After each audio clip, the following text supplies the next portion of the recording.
Good evening and welcome to the big story on NDTV Profit. I'm Nupur Talwar Suri and today we are going to talk about electric vehicles. The government has made some big announcements in the alternate energy space this week. The biggest one, of course, was the announcement of the PM E-Drive scheme, which will replace the popular FAME2 scheme. Now, this project, at an outlay of close to 11,000 crore rupees over 2 years, will incentivize electric vehicles. Electric and hybrid cars are excluded from this scheme since they are already covered under various other subsidies. But an increasing number of electric vehicle users appear to be dissatisfied with the experience. Many, in fact, are going back to the faithful old petrol and diesel engines. Survey firm Local Circles has published a survey on EVs as well. Now, in this, they found that people are not as keen on electric vehicles despite the government's obvious push. So the three big questions that we are asking this evening are: do buyers prefer EVs over petrol and diesel vehicles? Are lack of charging infrastructure and prices the pain points for adoption to EVs? And is India prepared for electric vehicles?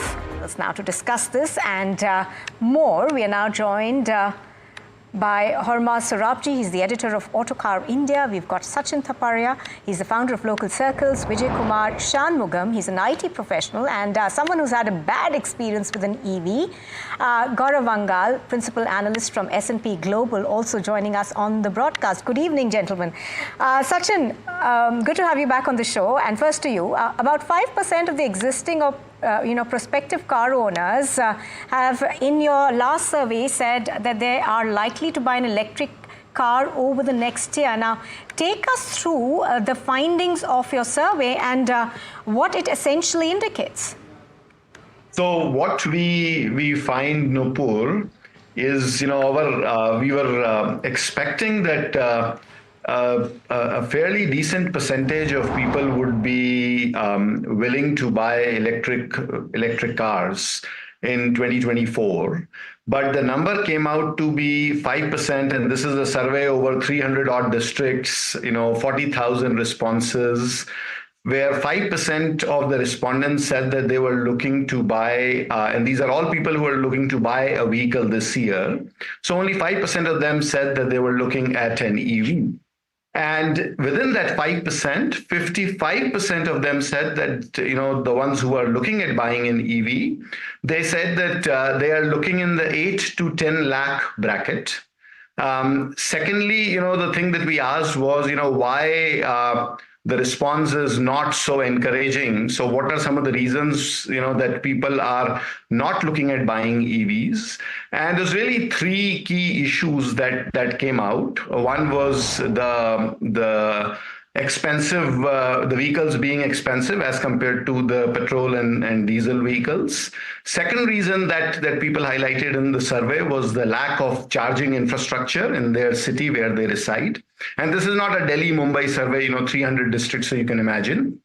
And the third issue was, which was highlighted, was that for a lot of households, especially if you go to tier 3, tier 4, tier 5 cities, they don't drive their vehicle every day. So for many of these households, vehicle usage or a car usage is limited to just weekends, while during the week they're using a scooter or whatever to go to their place of employment or their business, whatever, right? So therefore, if and that too in smaller cities, you're driving for 5, 7, 10, 15 kilometers. So it really didn't matter. It didn't make economic sense to go through that whole process of buying an EV.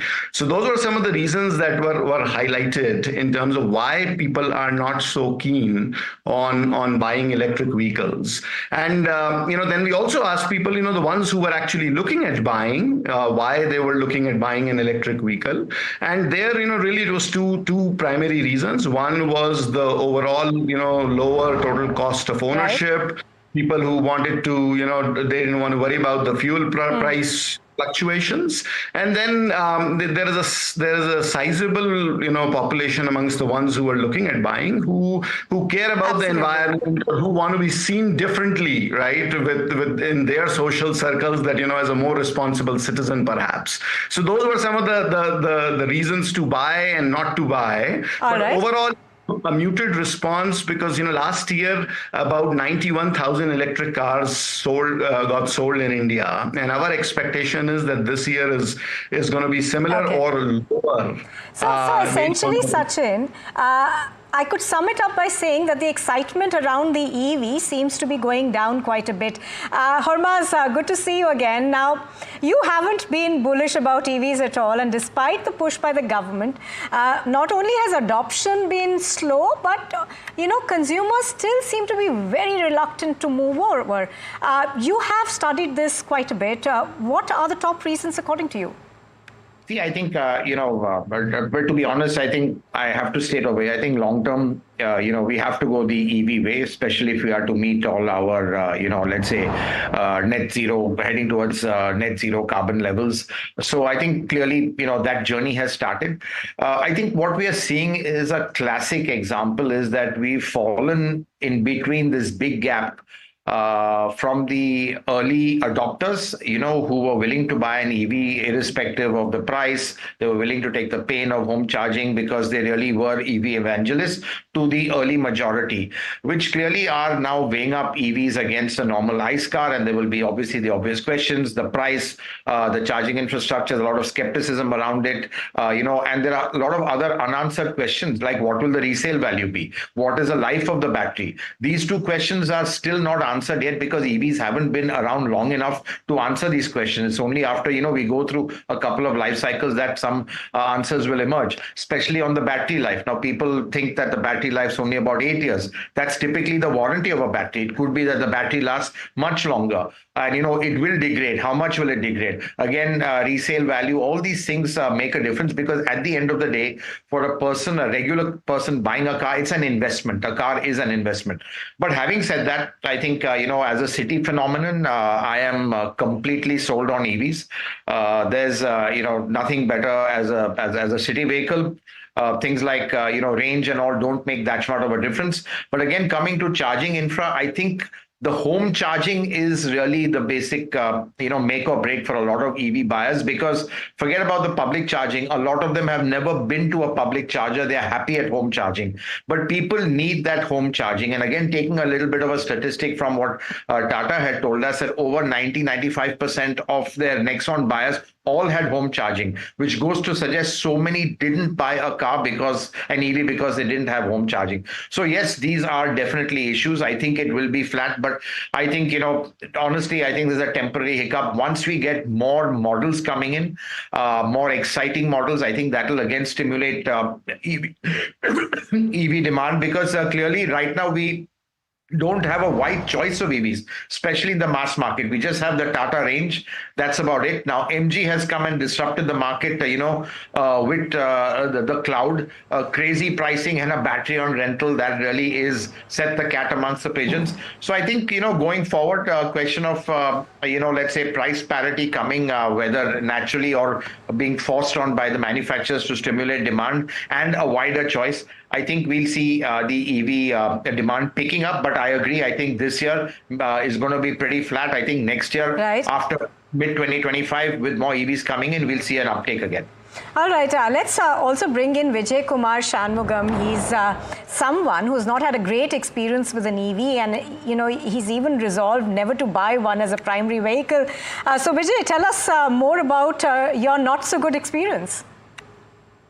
So this just happened yesterday. So I live in Coimbatore right now, and we had to travel to Cochin. It was a Tata Nexon. And to be frank with you, I was completely sold on EVs till yesterday. And, the charging infrastructure that I thought existed and everything, I had resolved to buy an EV in the next month or two. So now what happens is, Cochin is roughly 200 kilometers from where I live. And the Nexon EV range is roughly around that, back and forth. So when we started, the vehicle had a 93% charge. We go to Cochin, we finish our work there. It's me and my partner. It's my partner's vehicle, and the vehicle was down to roughly around 40 something. So we found a charger in a Tata service center, and we started charging. And for some reason, the charge wouldn't happen. It went up to 61%, but then it kept getting disconnected. So in peak hour traffic, we end up coming to Angamali, which is a town on the Kochi Coimbatore highway, and we found another charger with at a Tata service center there, and it said that it had charged up to 78% or something like that, and we thought, okay, from here it's like another 150 kilometers, so we can easily make it. We leave Angamali and then we come to Coimbatore. When we reach the bypass, it says around 20% left. We were not sure what was going on because it seemed to have drained a lot. And from that point onwards, it was another 12 kilometers. And my partner and we were like, okay, we are going to reach comfortably. And as we near home, we get off the highway. What happens is that the vehicle just suddenly stops. It went from 20 to 12 to 8 and 5. And all of a sudden now the vehicle won't move. And we have so luckily it was just us men in the car. And, we got Coimbatore has a pretty good taxi system. So we got a taxi, parked the car by the roadside and came home. Then this morning, we've been told is that the second time we charged the car, the charge didn't take properly. So now I'm looking at this, and so I was thinking of buying this car, not as a primary car. I have a primary car. You've not had a great experience, and these are very real issues that, EV vehicles face. Gaurav, just to bring you into this. Now, I know there are a lot of companies that are actually going in to EV manufacturing, but I'm going to give you one example, Volvo. Now, Volvo had proposed one of the most aggressive shifts to full-time battery fleet by 2030. But now they've announced new plans saying that while they would reduce conventional vehicles to less than about 10% of this mix, the remaining 90% will be a mix of the electric vehicles and the plug-in hybrid model. So clearly, even car makers are recognizing these issues. So I heard this story, and this is not the first time we are hearing such kind of stories from the consumers in the market. I would say that EVs are good, and as Hormas mentioned, that in the long term we have to move to the EVs. But in the mid-term, and when we look at the Indian scenario, when we talk about the infrastructure, the charging infrastructure, the range anxiety, or the value consciousness of the Indian consumer, I think hybrid makes more sense in the mid-term, while in the short term we are already recognizing that the market is moving towards CNG. CNG is available from the last 2 decades in Indian market, but recently you must have seen that CNG vehicle demand has been increased very rapidly. If I have to quote some numbers, I think today we are sitting with the 17% of penetration in the CNG in the light vehicles, which is going to be approximately 23%. While in EVs, as Hormas just mentioned, there are a lot of action expected in next couple of years in EVs. So there will be pick up in the EVs also. EVs are also going to increase from 2% to the 18 to 20% in the production side. But yes, there is some exports also here. And when we talk about hybrids, I think range extenders and the hybrids are the key technology which can play a significant role in mid to long term in Indian market. So this is not only about Volvo. I think multiple car makers globally has recognized this, that EVs, they are delivering the EVs, they are delivering the skateboard platforms, and they are extending the multi-energy platforms or the current ICE platforms to over the next decade now.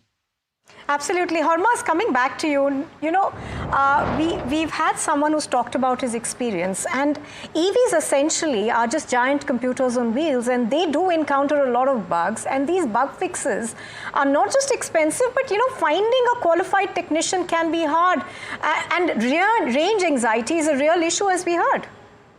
No, absolutely right. I think EVs today, have got a lot of glitches, and unfortunately, Tata Motors, having sold so much at scale, they've earned a reputation for having cars that are unreliable. They keep breaking down. We've seen, a lot of angst on social media. So clearly, Tata have got a problem on their hands as far as, let's say, reliability goes.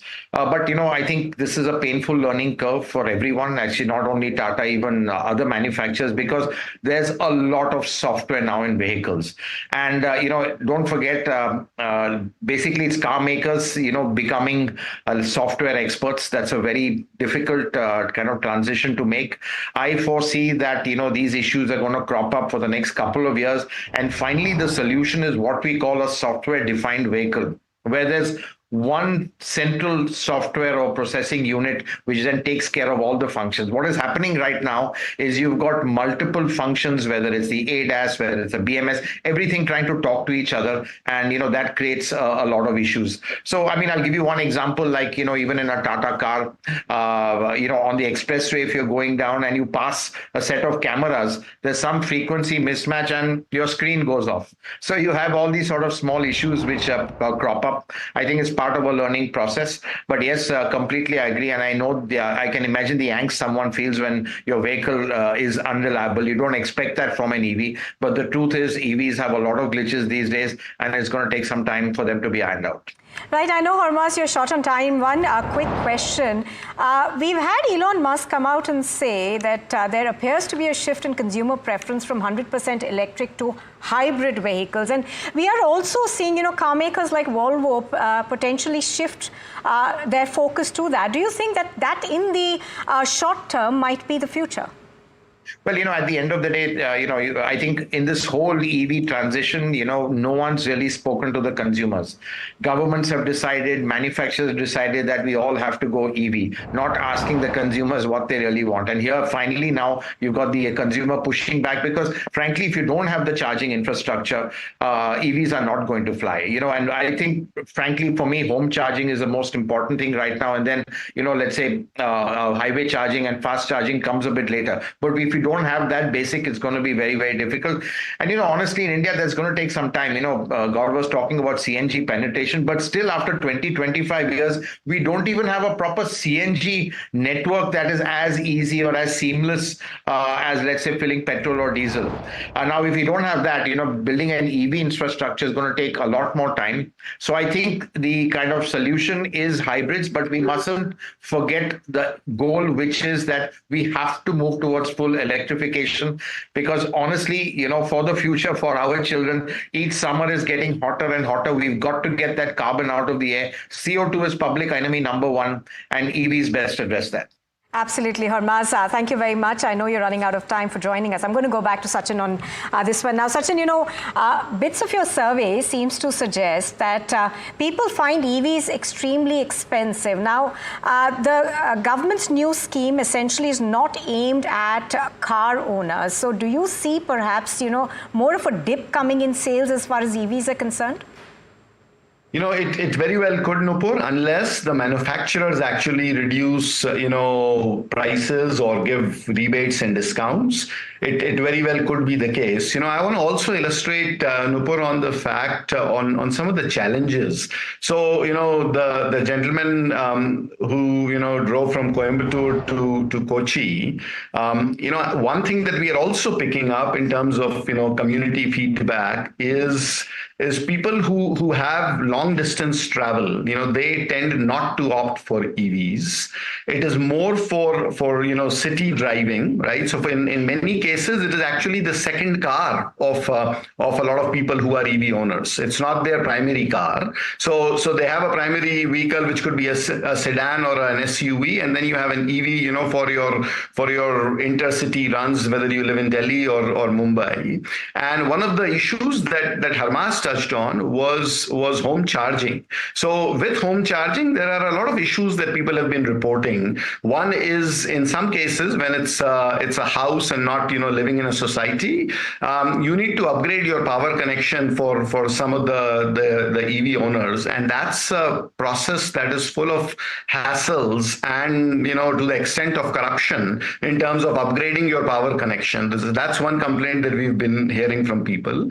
The second one is, in many cases, it is the RWA, or the Society Apartment Association, basically, that has to give permission for building a charging station, and that doesn't go that smooth in many cases. So I think all of these issues play into what is causing some of the resistance amongst people, along with the price factor, which is of course on the higher side. Oh yes, absolutely. Vijay, if I could come back to you, you've had a bad experience. Now, obviously, when you are stranded in the middle of a journey as your electric vehicle refuses to charge, you can't just, call a roadside mechanic to tinker with it and to get it moving. It requires a highly specialized set of technicians, and that probably is also one of the issues that, people who own EVs must be facing. I agree 100%. See, here's the thing. The vehicle that I was planning to buy was primarily for my mother and my wife. They are the ones who travel more than us in the family, because they go to marriages and all of those things. I just can't imagine, now trusting a vehicle like that for the women in the family. What happens if they are stranded on the highway and they have to wait, and the kind of stress that's associated with that. I don't want to go through that. Now, I still do think an EV is a really good choice if it is just moving within the city that I am in, because someone pointed out, if I can charge overnight and then use it during the day, I think still there are really good positives that can be taken out of this experience. But I don't think as a primary vehicle, it's still there.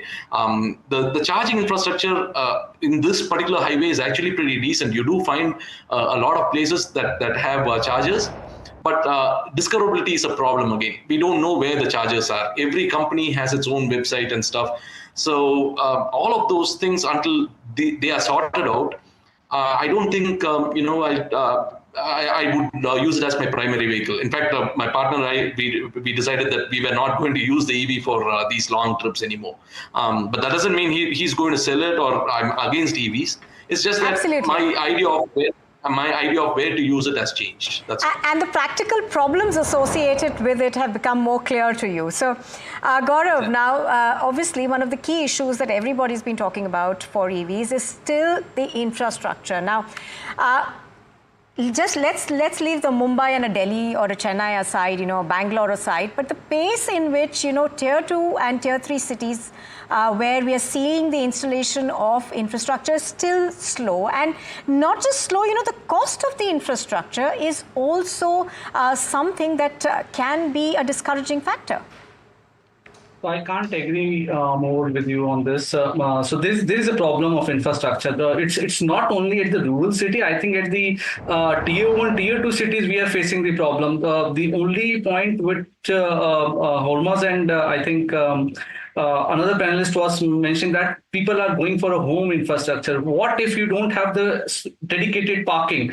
In Delhi and in Mumbai, we have seen people do not have the dedicated parking. So when you don't have the dedicated parking, how you are going to install the chargers?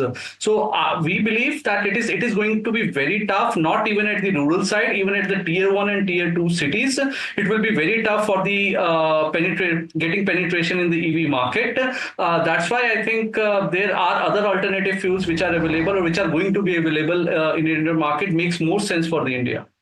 Also, the other thing, Gaurav, is, consumer surveys in the US have suggested that battery, electric and plug-in hybrid vehicles seem to perform worse than their, gas equivalents, their petrol and diesel equivalents in about every repair category measured. So do you think that's also something that is discouraging people? Because those are countries, the West had a faster adoption of EVs and now they seem to be going back.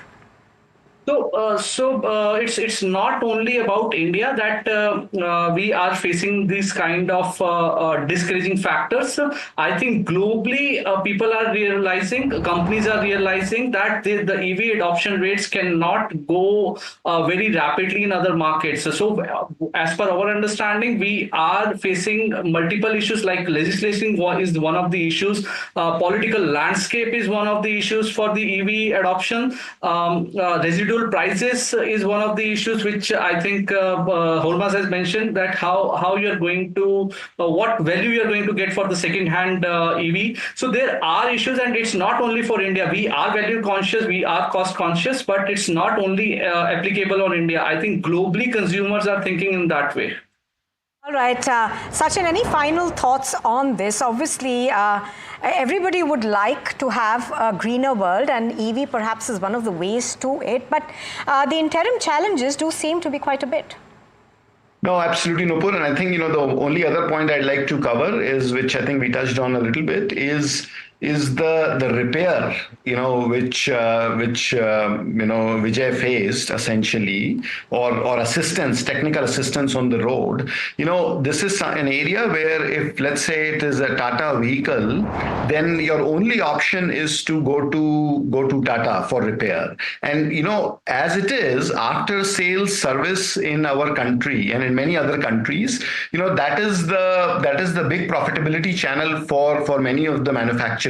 And hence it is not affordable. So while petrol and diesel vehicles, you can get them repaired at an affordable price with any mechanic, right? You don't have that benefit with EVs.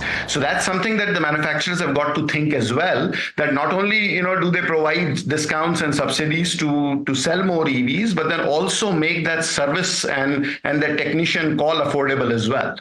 All right. Sachin, Vijay, Kumar, as well as Gaurav, all three of you, thank you very much for joining us on the broadcast. So the consensus that appears to be emerging at this point, of course, is that EV may be the way forward, but perhaps there is a little more focus on hybrids right now because of the challenges that adoption to EV faces. Thank you very much for watching The Big Story.